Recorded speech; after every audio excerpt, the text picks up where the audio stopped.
I'm Meikele Lee, and I'm the author of the new children's book, My Belly Has Two Buttons. It's a feeding tube awareness and specific children's book that just came out in August, and I'm very proud to say that. It was written about my own son, Nico, who also has a feeding tube, and he's had it since he was 15 months old.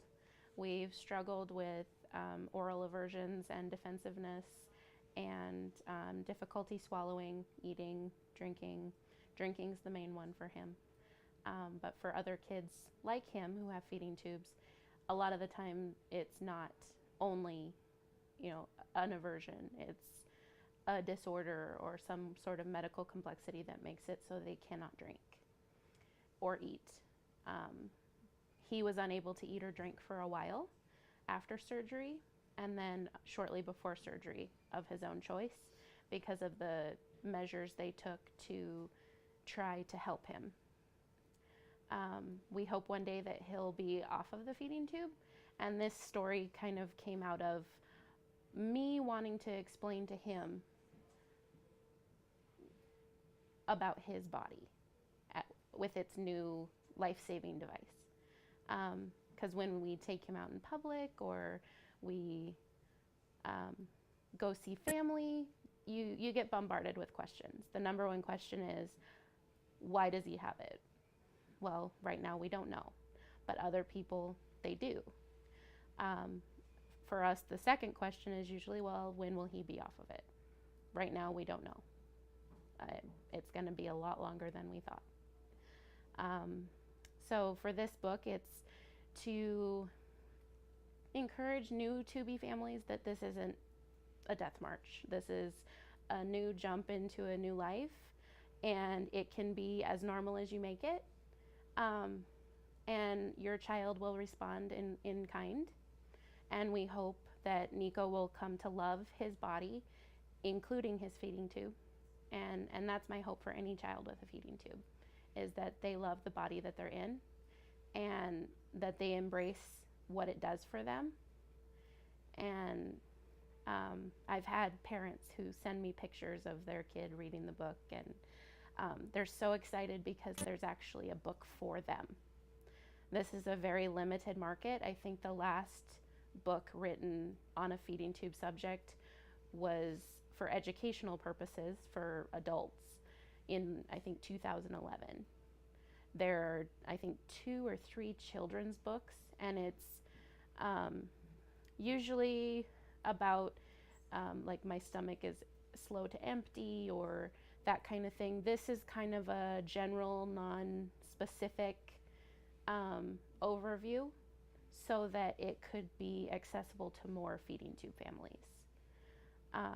And I kind of wrote this out of a place where I was frustrated with not having a diagnosis for him, frustrated with finding out that it was going to be a lot longer with him having this. And as my gastroenterologist for him said, was it kind of cathartic for you to write this? Just kind of a release? Because we'd been asked all of these questions, those 2 specific questions most often. And on top of that, can he drink out of a cup? Can he use a straw? Can he swim? Can he play like other kids? Yes, he can do all of those things.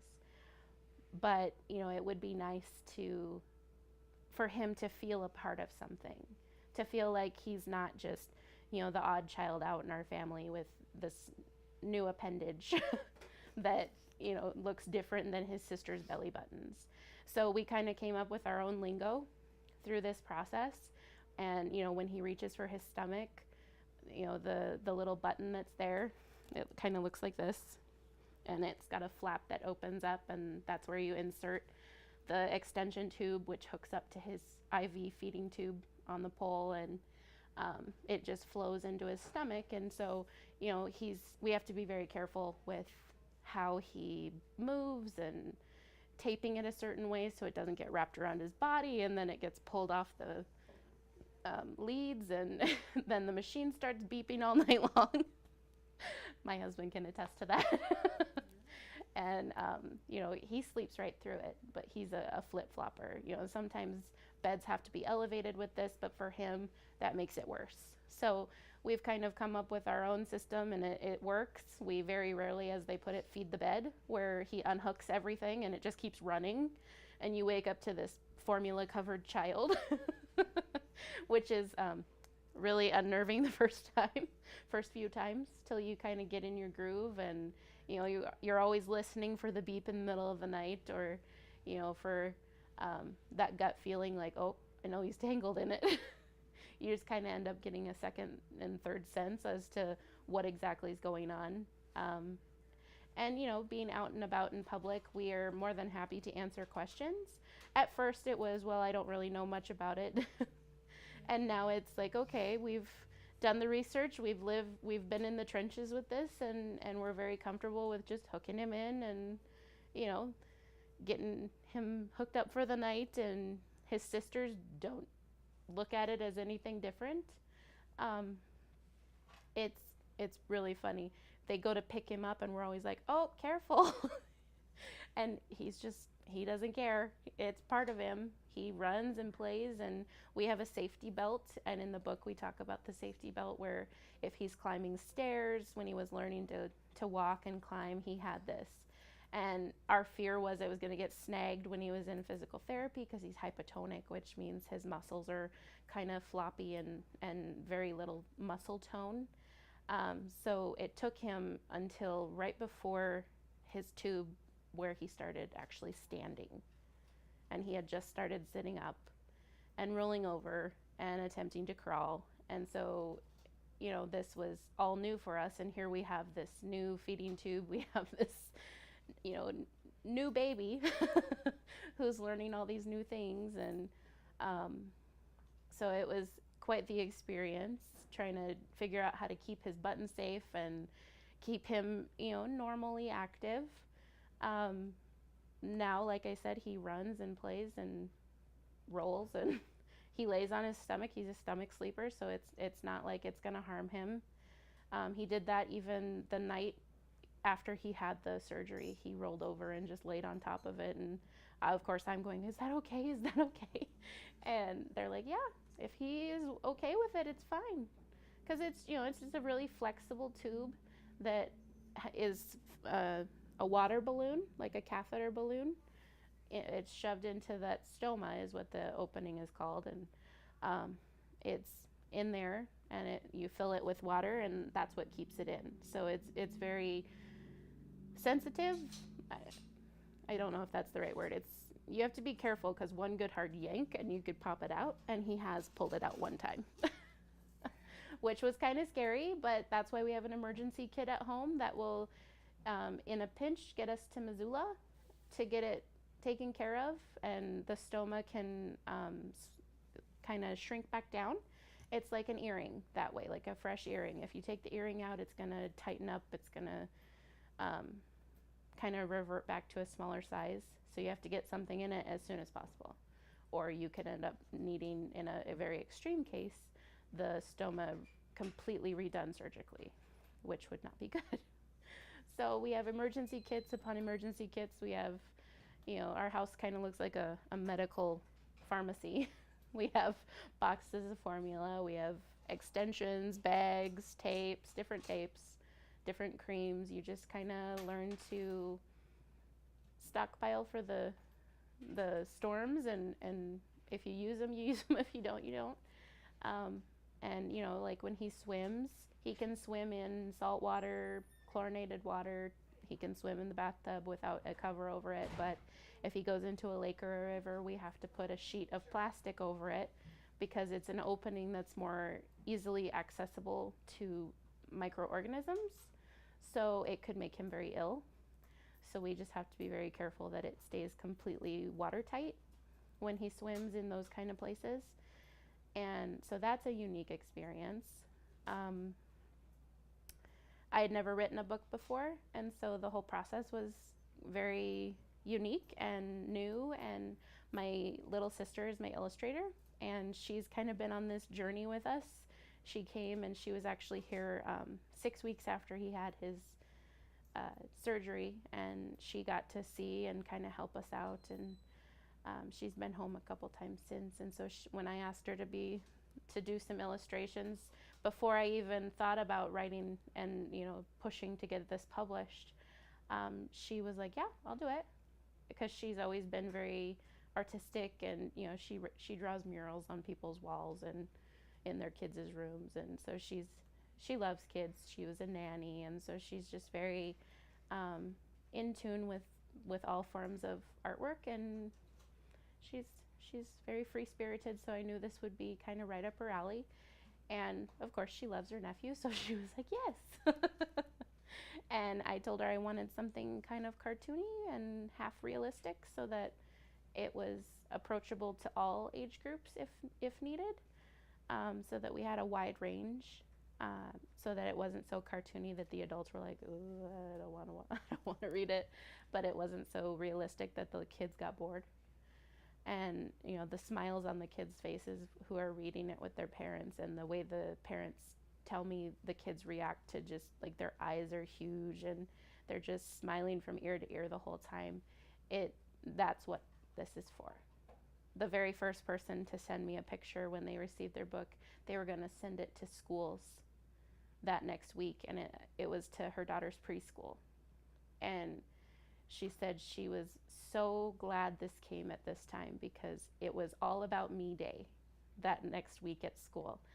And everyone had been asking about her feeding tube because she's one of the kids who's on a continuous, which means she's fed constantly all day long. Just a very tiny bit is always going into her body. And so she wears a backpack with her feeding in it, and it just runs the whole time she's at preschool. And so this was a very easy to understand way to explain why she needs it and what it does.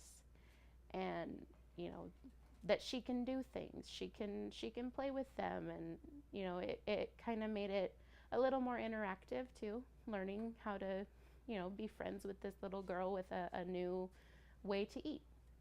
And why she wasn't sitting down at the table and eating with them. She might be sitting down and playing or doing something else, but I believe she's one of the ones who can't eat by mouth at all. And so she's probably playing with Play-Doh or drawing or that kind of stuff because she's eating all day long. So it was great. That just reaffirmed that this book was needed, that there was a place for it. And that was my hope, is that it wasn't just I wanted to write it, there was a need for it.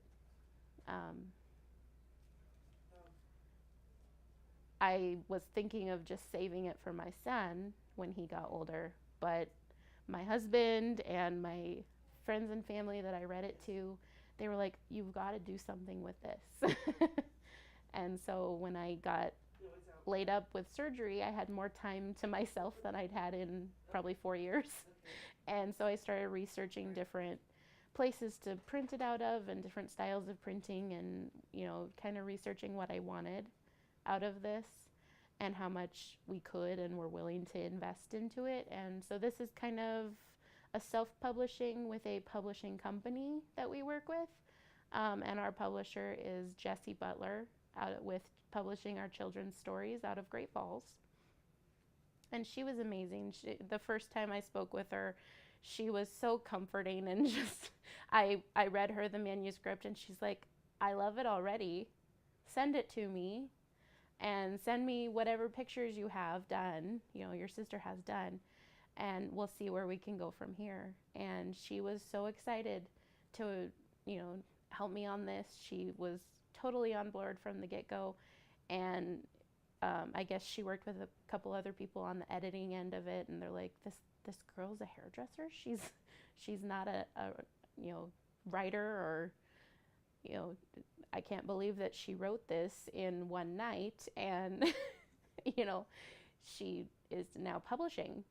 This is amazing, because there was, I guess, very few tweaks that they had to do to make it workable, which was a big compliment. I was very excited about that. Even my son, he sees the button, or the different devices that are in the book here, like his belt and that kind of stuff. And he points at it and he points at his stomach. You know, he's very aware for 2 years old. He knows there's something on his stomach. We call it his button. And so it just kind of came naturally that it would be my belly has 2 buttons.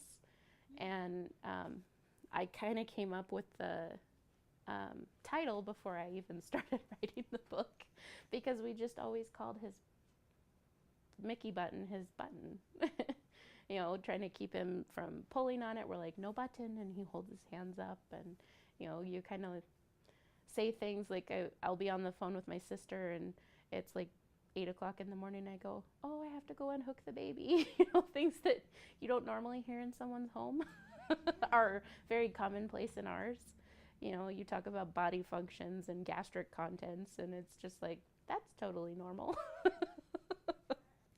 And, you know, when we travel different places, if we stop at a rest stop, or like when we go swimming anywhere, people notice and they'll come and ask, and it's like, okay, yeah, let me tell you what this is about. My favorite, though, was when my daughter had summer camp, and this young man was looking at my son's stomach, and he asked the head instructor, he goes, what is on his tummy? And this kid was like 9 years old, and she goes, well, his mommy has a book coming out that is going to explain about that, but if you go ask her, I'm sure she would love to answer your question. So he comes over, and he goes, what's on his tummy? What is that? Because it was covered in tegaderm, and you know, we were keeping it out of the lake water, and so it was shinier than usual too. So that didn't help. It kind of made it that much more obvious. And I said, well, that's his feeding tube. That's how he gets fluids and food, and how it makes him grow healthy, you know, like you eating and drinking. That's how he eats and drinks. I said, and you know, we can't have it in the lake water because the lake water is kind of yucky. I said, and so, you know, we have that tape over top of it so that he stays safe and healthy. And he's like, okay. And he just ran off, like, no big deal. You know, I find the more you answer their questions, especially the children, the more you answer the children's questions, the more accepting they are of the child or the person that's next to them.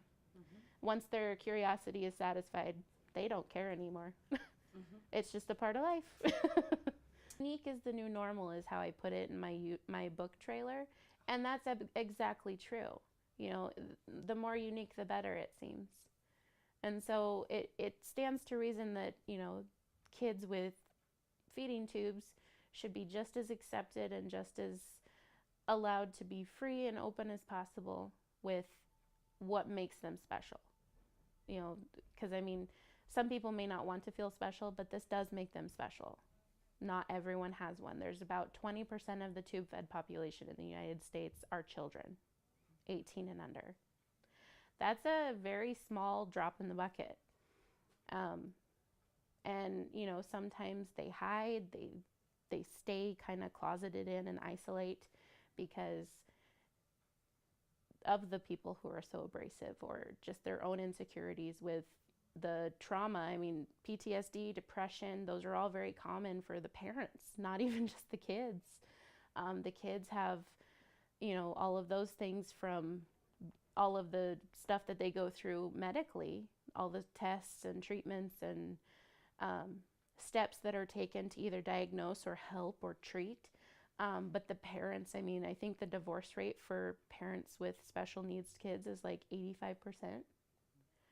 And so the stress that it puts on the family when they don't feel like they have someone to turn to, or don't have people aware of what's going on, and don't have a way to explain it. I mean, because it's very difficult to explain all of this very short and sweet.